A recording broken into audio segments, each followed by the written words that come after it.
Jadi di sini saya akan sharing mengenai apa sih digital marketing yang selama ini dijalankan oleh Auto 2000, tapi mungkin tema saya akan lebih pada go beyond digital. Jadi bagaimana kita bisa melakukan aktivitas digital ini di era yang sekarang. Ya, sebelum kita masuk ke bicara mengenai digital marketing, jadi kita ketika berbicara mengenai digital, maka kita akan fokus pada customer journey. Jadi poin dari digital adalah bagaimana kita bisa hadir dalam setiap customer journey di setiap touch point di customer journey-nya pelanggan kita. Kalau kita lihat di otomotif itu journey-nya cukup panjang. Jadi mungkin agak sedikit berbeda dengan bisnis yang lain. Kenapa? Karena otomotif ini big ticket ya, harganya mahal. Sehingga ketika memutuskan untuk beli kendaraan, customer itu biasanya dia akan cari-cari informasi, baik mungkin melalui Google atau mungkin setelah itu berpikir dan kemudian tanya teman sama tetangga, kemudian mencoba mengunjungi website ya, websitenya dari makersnya gitu ya, atau dari brand ownernya, kemudian juga searching-searching di sosial media, review-review ya, kemudian mencoba apakah mau bayar tunai atau kredit, kemudian juga lihat review juga di YouTube, kemudian habis itu mungkin mengunjungi pameran atau mungkin mengunjungi dealer. Nah, sampai akhirnya nanti memutuskan untuk membeli mobil.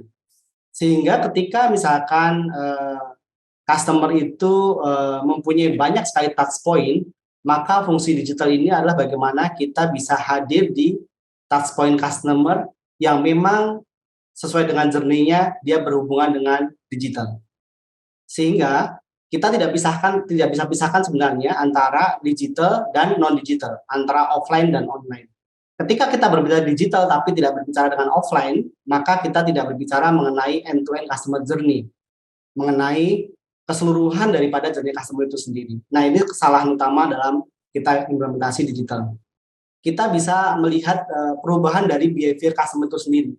Jadi mungkin Bapak Ibu sekalian tahu ya, dengan kondisi digitalisasi ini, terutama dengan COVID-19, ini mempercepat ya, mengakselerasi terhadap digital acceptance-nya. Sehingga terjadi yang namanya customer shifting towards digital. Nah, apa sih yang berubah ya? Ini beberapa contoh nih survei dan studi mengenai perubahan customer behavior di era digital. Jadi di era digital itu customer lebih banyak well informed ya. Jadi kenapa? Karena di mana-mana sekarang ada gadget. Jadi semua informasi masuk.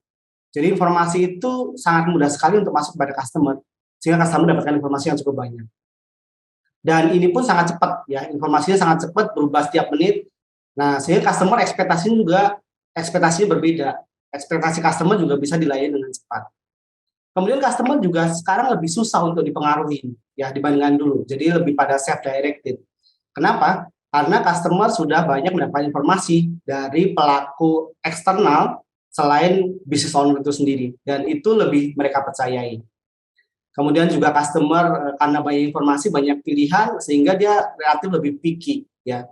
Jadi opsinya banyak.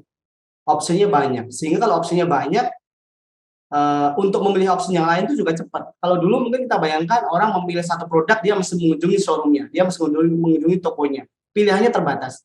Tapi sekarang untuk pindah satu toko ke toko yang lain, itu sangat cepat sekali gitu ya. Ya, ini juga sesuatu yang mesti kita sadari sebagai seorang marketer. Nah, ini yang saya singgung tadi di depan, bahwa ketika bicara digital marketing, sebenarnya kita tidak bisa bicara hanya ansih digital. Jadi digital marketing itu kita harus bicara mengenai beyond digital. Nah, beyond digital itu apa sih? Beyond digital itu adalah bagaimana kita bisa menggunakan capability, proses, structure, dan teknologi untuk mensupport digitalisasi kita dalam hal melayani pelanggan lebih baik. Jadi fokusnya harus selalu on customer. Ya, fokusnya nggak boleh selalu dengan kita, tapi bagaimana kita bicara fokus mengenai customer. Nah, jadi teknologi atau digitalisasi itu sebenarnya hanya satu part saja, satu fungsi saja, satu bagian saja dalam proses digitalisasi itu sendiri. Nah, yang lain apa sih? Nah, ini kita berikan beberapa contoh. Yang pertama adalah konten.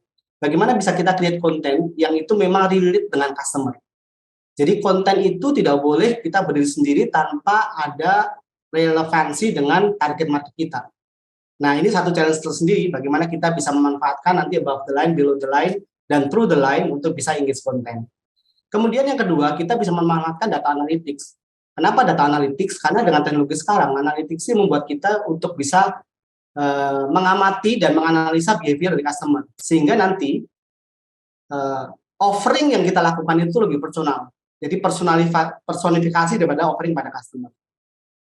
Nah, yang ketiga adalah teknologi itu sendiri. Jadi marketing teknologi sekarang berkembangnya cukup pesat ya, social relationship management ya, kemudian nanti dengan adanya teknologi-teknologi yang membantu para marketer itu untuk bisa melakukan marketing dengan lebih efisien dibandingkan dengan marketing tempo dulu.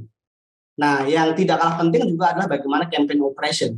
Ya, campaign operation itu kita tidak hanya berbicara di kita marketingnya, tapi bagaimana merunning campaign itu sendiri.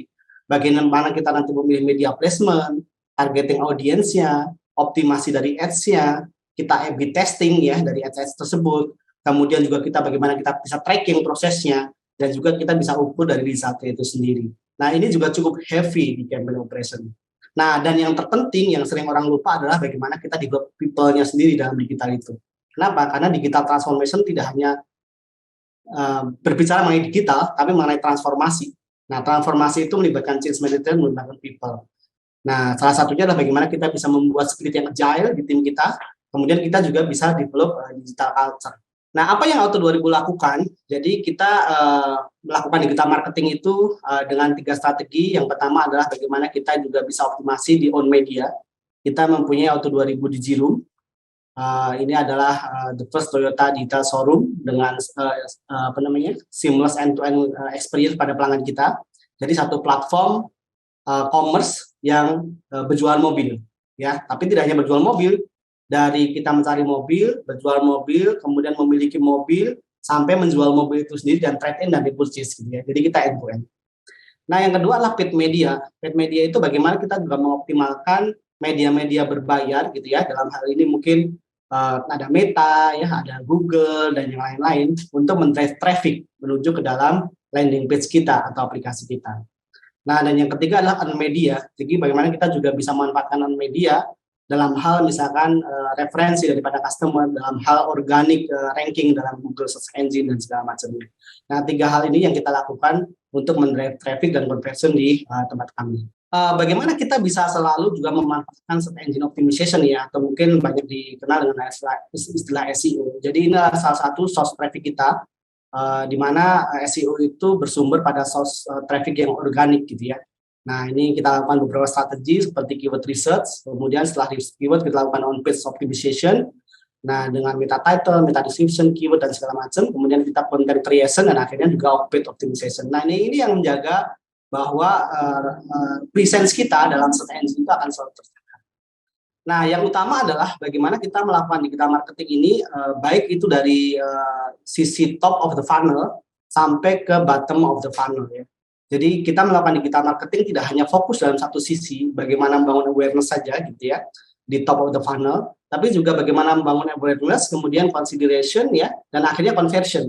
Jadi bagaimana kita bisa buat customer visit ke tempat kita, customer mengenal kita, kemudian setelah visit kita convert ke dalam leads. Nah, setelah jadi leads, bagaimana leads itu juga nanti kita bisa ubah menuju pada conversion atau penjualan.